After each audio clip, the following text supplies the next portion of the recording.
اعوذ باللہ من الشیطان الرجیم بسم اللہ الرحمن الرحیم۔ السلام علیکم، ادب لائنز میں خوش آمدید۔ ناظرین، ویڈیو شروع کرنے سے پہلے آپ سے درخواست کی جاتی ہے کہ چینل کو سبسکرائب کریں اور بیل آئیکن کو پریس کر دیں تاکہ آنے والی ہر ویڈیو آپ کو بر وقت ملتی رہے۔ انسان کی پیدائش پر شیطان کا اللہ سے جھگڑا۔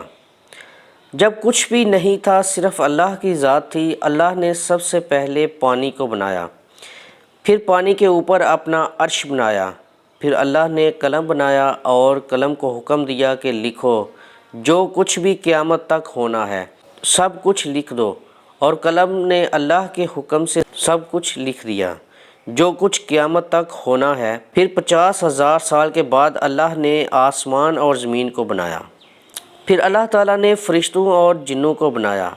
انسان کو دنیا میں بھیجنے سے 2000 سال پہلے اللہ نے جنوں کو دنیا میں بھیج دیا تھا، لیکن جنوں نے دنیا میں آ کر خوب دنگا فساد کیا اور خون خرابہ کیا۔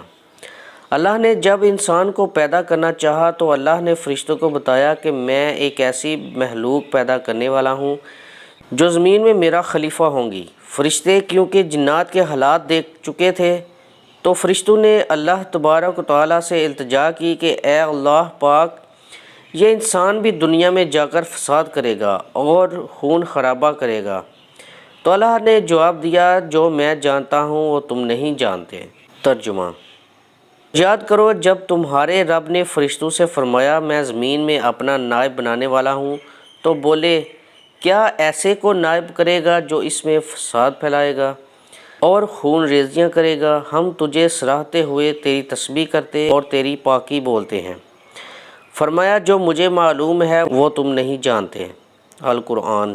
اللہ نے اسرافیل، میکائیل اور جبرائیل علیہ السلام کو باری باری زمین پر بھیجا کہ جا کر زمین کے چاروں کونے سے مٹی لے آؤ، میں نے انسان کو پیدا کرنا ہے۔ جب یہ فرشتے باری باری زمین پر آئے زمین سے مٹی لینے کے لیے، تو زمین نے ان فرشتوں کو اللہ کا واسطہ دیا کہ مجھ سے مٹی نہ لے جاؤ، جس سے ایسے انسان کو پیدا کیا جائے جو جہنم میں جلے گا۔ پھر اللہ نے آخر میں حضرت اسرائیل علیہ السلام کو بھیجا کہ پیارے اسرائیل، تم جا کر مٹی لے کر آؤ۔ جب حضرت اسرائیل علیہ السلام مٹی لینے آئے تو زمین نے ان کو بھی رو کے فریاد کی اور اللہ کا واسطہ دیا کہ مجھ سے مٹی لے کر نہ جاؤ، لیکن انہوں نے ایک بھی نہ سنی اور زمین کے چاروں کونوں سے مٹی لے کر اللہ کے پاس حاضر ہوئے۔ اللہ نے پوچھا پیارے اسرائیل، جب مٹی نے تم سے رو کر فریاد کی یہاں تک کہ میرا واسطہ دیا تو تمہیں مٹی پر رحم نہیں آیا؟ انہوں نے کہا یا اللہ، میرے لیے تیرے حکم سے بڑھ کر کچھ نہیں، اس لیے میں مٹی لے کر آ گیا۔ اللہ نے فرمایا پیارے اسرائیل، آج کے بعد انسان کو مارنے کی ذمہ داری میں تمہیں سونپ رہا ہوں۔ اللہ تعالیٰ نے حضرت آدم علیہ السلام کا پتلا بنایا اور 40 سال تک وہ پڑا رہا۔ اللہ نے آدم علیہ السلام کے پتلے پر 39 سال تک غم کی بارش اور 1 سال تک خوشی اور راحت کی بارش برسائی، اور اس میں انسان کو 2 سبق دیے کہ دنیا میں غم بہت زیادہ اور خوشیاں بہت کم ہیں، اور دوسرا یہ ہے کہ غم کی رات جتنی طویل کیوں نہ ہو، خوشی ضرور آئے گی۔ 40 سال کے بعد جب آدم علیہ السلام کے پتلے کی مٹی بجنے والی مٹی بن گئی، ایسی مٹی جسے ٹھوکر لگنے سے آواز آتی ہو، تو اس سے اللہ نے آدم علیہ السلام کو پیدا فرمایا۔ ترجمہ: اسی نے انسان کو ٹھیکرے کی طرح کھنکھناتی مٹی سے بنایا۔ سورہ رحمان 14۔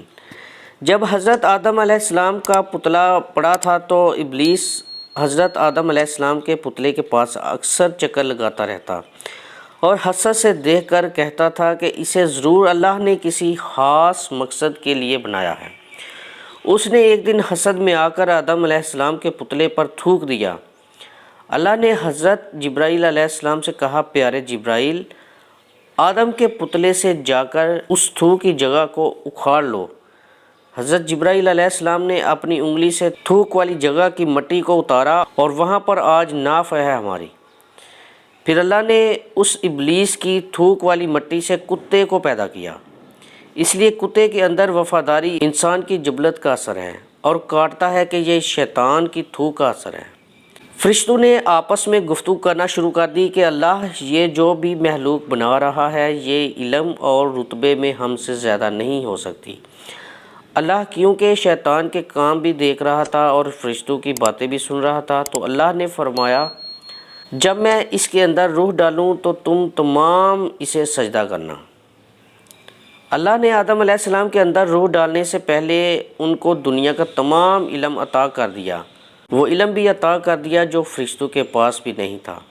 جب آدم علیہ السلام کے اندر روح ڈال چکی، اللہ نے حضرت آدم سے ان چیزوں کے نام پوچھے جو فرشتوں کو بھی پتہ نہیں تھے۔ پھر فرشتوں کو فرمایا دیکھو میں کہتا تھا نا جو میں جانتا ہوں وہ تم نہیں جانتے۔ ترجمہ: اور اللہ تعالیٰ نے آدم کو تمام اشیاء کے نام سکھائے، پھر سب کو ملائکہ پر پیش کر کے فرمایا سچے ہو تو ان کے نام تو بتاؤ۔ القرآن۔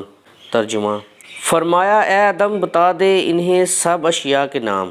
جب آدم نے انہیں سب کے نام بتا دیے تو فرمایا میں نہ کہتا تھا کہ میں جانتا ہوں آسمانوں اور زمین کی سب چھپی چیزیں۔ القرآن۔ کیونکہ اللہ شیطان اور فرشتوں کی گفتگو سن چکا تھا، شیطان کو حسد اور فرشتوں کو اپنی عبادت پر غرور، تو اللہ نے دونوں سے کہا کہ آدم علیہ السلام کو سجدہ کرو، اور یہ سجدہ اس لیے تھا کہ اللہ دونوں کو باور کرانا چاہتا تھا کہ یہ جو بھی مخلوق ہے اس کا سٹیٹس فرشتوں اور جنات سے کہیں زیادہ ہے۔ سب نے سجدہ کیا مگر شیطان نے انکار کر دیا اور کہنے لگا میں اس سے کہیں زیادہ افضل ہوں، میں کیوں کروں اسے سجدہ۔ اور جب ہم نے فرشتوں کو حکم دیا کہ آدم کے آگے سجدہ کرو تو وہ سجدے میں گر پڑے، مگر شیطان نے انکار کیا اور غرور میں آ کر کافر بن گیا۔ القرآن۔ فرمایا جب میں نے تجھ کو حکم دیا تو کس چیز نے تجھے سجدہ کرنے سے باز رکھا؟ اس نے کہا کہ میں اس سے افضل ہوں، مجھے تو نے آگ سے پیدا کیا ہے اور اسے مٹی سے پیدا کیا ہے۔ سورہ الاعراف۔ اللہ نے شیطان کو جنت سے نکالا اور کہا کہ دفع ہو جا یہاں سے۔ فرمایا تو بہشت سے نکل، تجھے شایع نہیں کہ یہاں غرور کرے، بس نکل جا یہاں سے، تو ذلیل ہے۔ القرآن۔ جب اللہ نے کہا کہ نکل جنت سے تو ڈر گیا کہ کہیں اللہ نافرمانی کی سزا میں مجھے فنا نہ کر دے، تو منت کرنے لگا کہ یا اللہ مجھے قیامت تک کے لیے زندگی دے دے، زندگی کی بھیک مانگنے لگا تو اللہ نے کہا جا تجھے دے دی مہلت۔ کہنے لگا پروردگار مجھے اس دن تک مہلت دے جب لوگ مرنے کے بعد زندہ کیے جائیں گے۔ فرمایا کہ تجھے مہلت دی جاتی ہے۔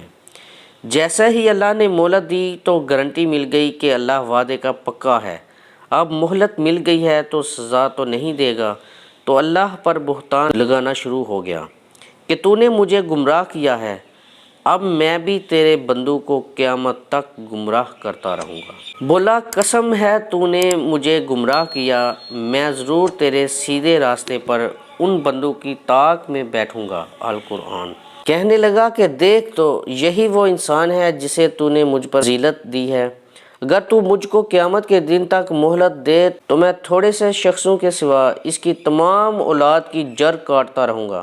القرآن۔ اس پر اللہ نے جواب دیا شیطان مردود ذرا میری بات بھی سن، میرے بندے بدقضائے بشریت گناہ کرتے رہیں گے اور کرتے رہیں گے، لیکن جب سچی توبہ کریں گے مجھے اپنی عزت اور جلالت کی قسم میں بھی ان کو معاف کرتا رہوں گا۔ سبحان اللہ۔